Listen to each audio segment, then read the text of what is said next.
Hello everyone, welcome to mould classes. हम कर रहे थे चैप्टर 1 क्लास 9 का चैप्टर केमिस्ट्री का, मैटर इन आवर सराउंडिंग।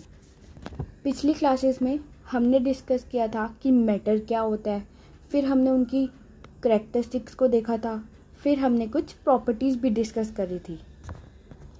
इस क्लास में हम कुछ ऐसे कॉन्सेप्ट पढ़ेंगे जो आपने कहीं ना कहीं अपने लाइफ में देखे होंगे।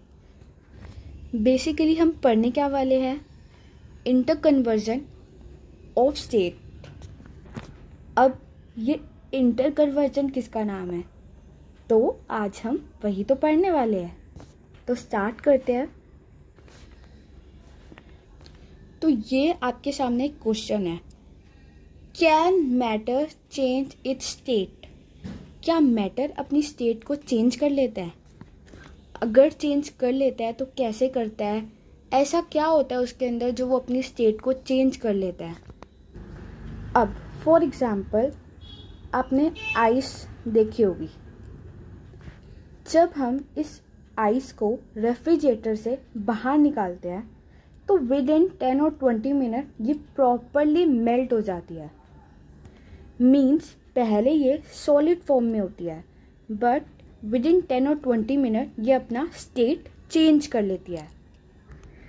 सॉलिड फॉर्म में किस में कन्वर्ट हो जाती है? लिक्विड फॉर्म में, सॉलिड से लिक्विड में कन्वर्ट हो जाती है। अब ये लिक्विड में कन्वर्ट हो गई तो इट मीन्स ये वाटर में आ गई। अब इसी वाटर को जब हम एक कंटेनर में डालें और गैस पे रख दें तो उसमें क्या होता है, उसमें भाप बनना स्टार्ट हो जाती है। आई होप आपने ये अपनी रियल लाइफ में भी ऑब्जर्व करा होगा।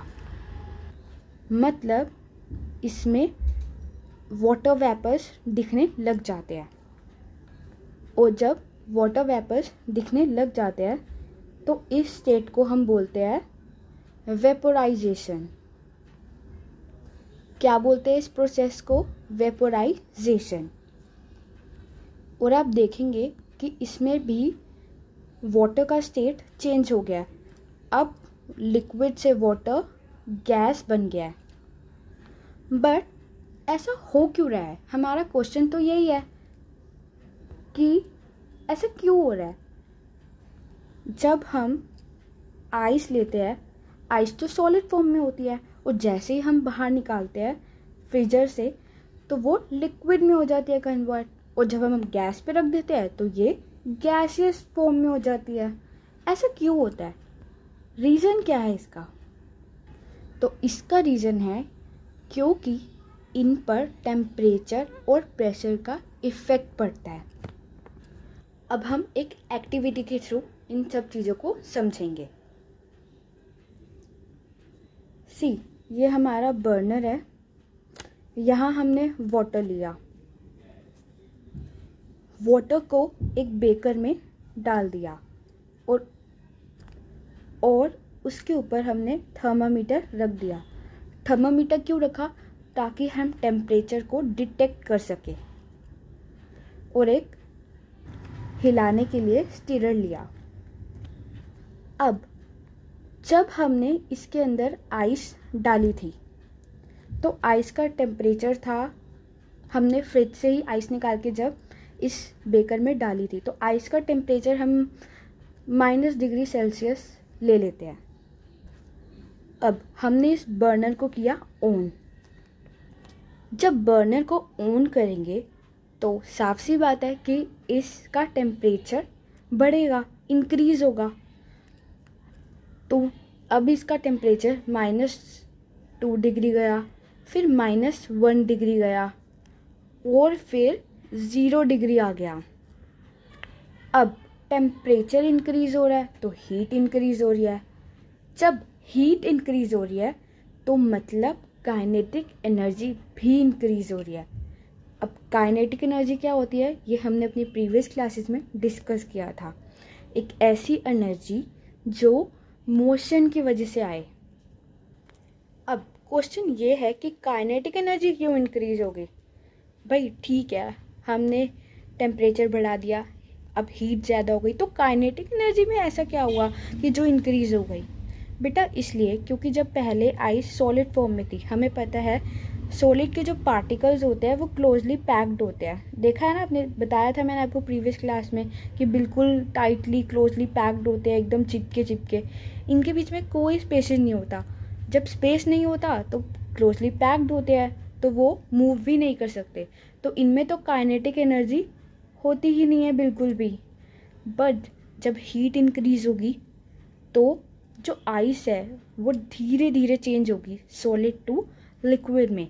तो जब धीरे धीरे चेंज होगी तो मीन्स जो पार्टिकल्स है और इनमें जो फोर्स ऑफ अट्रैक्शन है वो भी कम होगा। तो आई होप आपको इतनी चीज़ें समझ आई। अब होता क्या है कि जब हमारा टेम्परेचर 0 डिग्री होता है वो 0 डिग्री ही रहता है।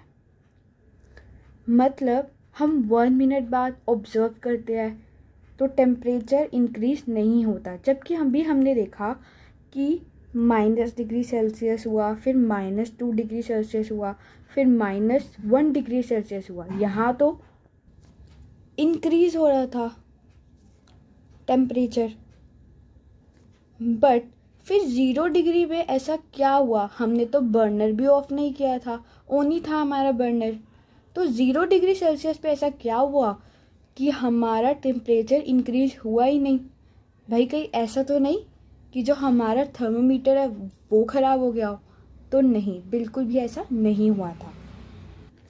बट फिर ऐसा क्या हुआ कि 0 डिग्री पे टेम्परेचर 1 डिग्री 2 डिग्री होना चाहिए था, बट हुआ ही नहीं। बट फिर जैसे ही 0 डिग्री पर जब हमारी आइस मेल्ट होने लगती है तो उसके कुछ मिनट बाद हम ऑब्जर्व करते हैं कि टेम्परेचर फिर इंक्रीज होता है। होता क्या है कि जब हमारा टेम्परेचर 0 डिग्री होता है तो जो पार्टिकल्स है, किसके पार्टिकल्स? आइस के पार्टिकल्स, वो हीट एनर्जी एब्जॉर्ब कर रहे होते हैं। कब कर रहे होते हैं एब्जॉर्ब? जब हमारा टेम्परेचर इंक्रीज हो रहा होता है। ये देखिए, हमने देखा ना -3 डिग्री सेल्सियस था, फिर 2 डिग्री हुआ, फिर 1 डिग्री हुआ। तो इट मीन्स कि जो हमारा टेम्परेचर है वो इंक्रीज हो रहा है, और जो हमारे पार्टिकल्स होते हैं किसके? आइस के, वो उस टाइम पर हीट एनर्जी बर्नर से एब्जॉर्ब कर रहे होते हैं अपने अंदर। और जैसे ही 0 डिग्री आता है तो जो पार्टिकल्स में फोर्स ऑफ अट्रैक्शन होता है वो कम होने लगता है। और वो क्यों कम होने लगता है? क्योंकि आइस जो है वो मेल्ट हो जाती है।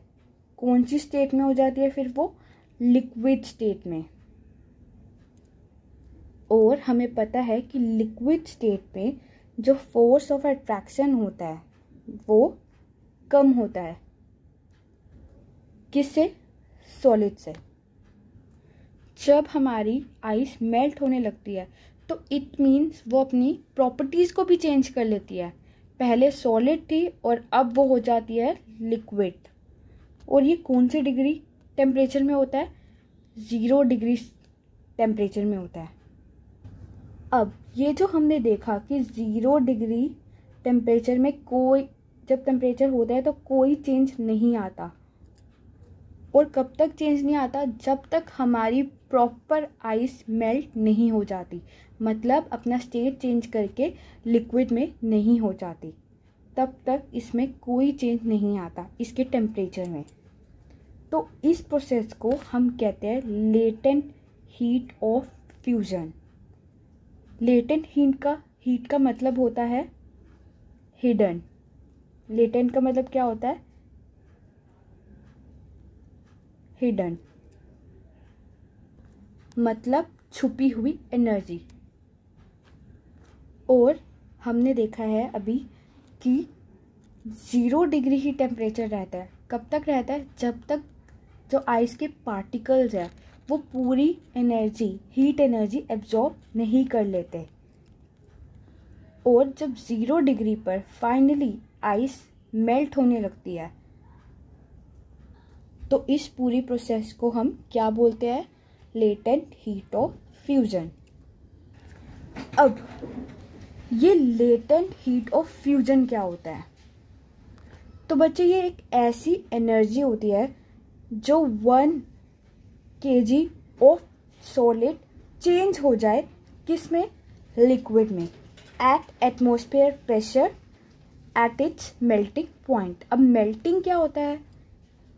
तो यूजली हम देखते हैं कि अगर सॉलिड मतलब अगर कोई आइस जो कि सॉलिड फॉर्म में होती है वो चेंज हो जाती है, वो पिघल जाती है, मेल्ट हो जाती है, तो उसको हम बोलते हैं ना कि मेल्ट हो गई, पिघल गई। तो इसी प्रोसेस को हम मेल्टिंग बोलते हैं। तो आई होप आपको इतना क्लियर हो गया होगा।